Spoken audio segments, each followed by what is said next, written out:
దమ్ముంటే పట్టుకోరా ఎన్విజిలేటరు, పట్టుకుంటే వదిలేస్తా బుక్లెట్టు, నీ యవ్వ తగ్గేదేలే, ఆల్ ది బెస్ట్ అని చెప్పి ఒక కామెంటు ఎవడికో చెప్తే సోషల్ మీడియాలో చెప్పుకుంటే ఓకేనండి. ఒక స్కూల్ కాలేజీ గోడ మీదే రాస్తే పిల్లలండి, ఈ రోజున్న పిల్లలు ఆ కామెంట్ రాశారు. ఈ మధ్య సోషల్ మీడియాలో బాగా వైరల్ అవుతుంది చూడండి.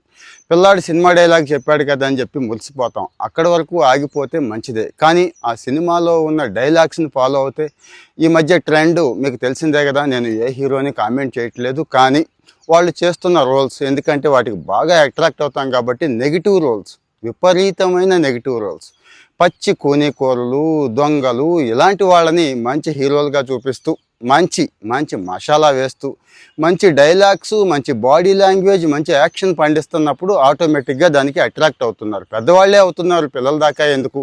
సరే అయితే అయ్యారు, అక్కడితో ఆగిపోతున్నారంటే కాస్త అబ్జర్వ్ చేయండి దయచేసి. ఈరోజు గోడ మీద రాశాడు అని అనుకుంటున్నాం, కానీ ఇదే మరి ఈ బుక్లెట్టో కాపీలెట్టో ఏదో ఒక స్లిప్పో ఎగ్జామ్లో పెడితే దొరికిపోతే పరిస్థితి ఒక్కసారి ఊహించుకోండి. మా పిల్లాడు పెట్టట్లేదు అని మాత్రం అనుకోకండి. మీ పిల్ల ఏం చేస్తున్నారు అనేది మీలో చాలామందికి తెలియదండి, వాస్తవమే చెప్తున్నాను. ఈ మధ్యకాలంలో వాట్సాప్ స్టేటస్ని ఒక్కడికే పెట్టుకుంటూ, ఆ అమ్మాయి కూడా ఒక్కడికే పెడుతూ జాగ్రత్తగా కమ్యూనికేట్, అంటే ఎక్కడ దొరికే అవకాశం లేదు. ఆ ఒక్కరిని పెట్టుకొని మెయింటైన్ చేస్తున్న పిల్లల స్టోరీస్ కూడా చూసాం కదా, అది మళ్ళీ చెప్తాను మీకు. సో మరి పిల్లాడు ఏం చేస్తున్నాడు? షార్ట్ కట్స్ వెతుక్కుంటున్నారా? దయచేసి జాగ్రత్తగా గమనించండి. షార్ట్ కట్స్ వెతుక్కుంటున్నారా? మనం తల్లిదండ్రులను షార్ట్ కట్స్ ప్రోత్సహిస్తున్నామండి, చాలామందిని ప్రోత్సహిస్తున్నాం.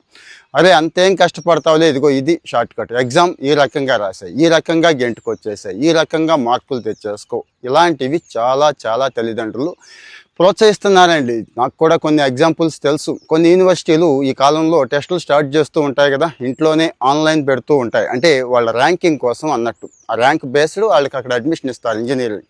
ఇక్కడ జరుగుతున్న మోసాలు, తప్పులు మామూలుగా లేవు. అంటే తల్లిదండ్రులే ప్రోత్సహిస్తున్నారు. ఎవడో వస్తాడంట, రాయిస్తాడంట, 5-10 వేలకి ఒక ర్యాంకు, లక్షకైతే ఒక ర్యాంకు వాళ్ళు తెప్పించేస్తున్నారండి. అంటే సిస్టమ్ వెనకాల వాడుంటాడు, సిస్టమ్ ముందు మనవాడు ఉంటాడు అన్నట్టు. అంటే ఈ కాపీ కల్చర్ అనేది ఎక్కడి నుంచి స్టార్ట్ అవుతుంది, ఎక్కడ ఎండ్ అవుతుంది? రేపు వాడు ఆ టాప్ యూనివర్సిటీకి వెళ్తాడు, ఆ క్లాస్లో ఉంటాడు. ఆ క్లాస్లో మిగిలిన వాళ్ళు ఎలా ఉన్నారు ఏమో, అందరూ ఈ టైప్ అయితే ఓకే, కానీ అక్కడ టాపర్స్ ఉంటే సూసైడ్ చేసుకొని చచ్చిపోతున్నారు, ప్రెజర్ ఫీల్ అవుతున్నారు, భరించలేకపోతున్నారు అని మనం తర్వాత సిస్టమ్ తిట్టుకుంటున్నాం. కానీ తల్లిదండ్రులు ఒక్కసారి ఆలోచించండి. వాడు చదవకపోయినా పర్లేదండి, కాస్తో కోస్తో చదివినా పర్లేదండి, ఇబ్బంది ఏమీ లేదు. కానీ నిజాయితీగా ఉంటే, కష్టపడడం నేర్చుకుంటే ఏ స్థాయికి వెళ్తాడు అనేది ఏమీ చదువుకోకుండా గొప్పవాళ్ళు అయిన వాళ్ళని గమనించండి. కామెంట్ చేయండి, ఫాలో అయితే చేయండి. Thank you.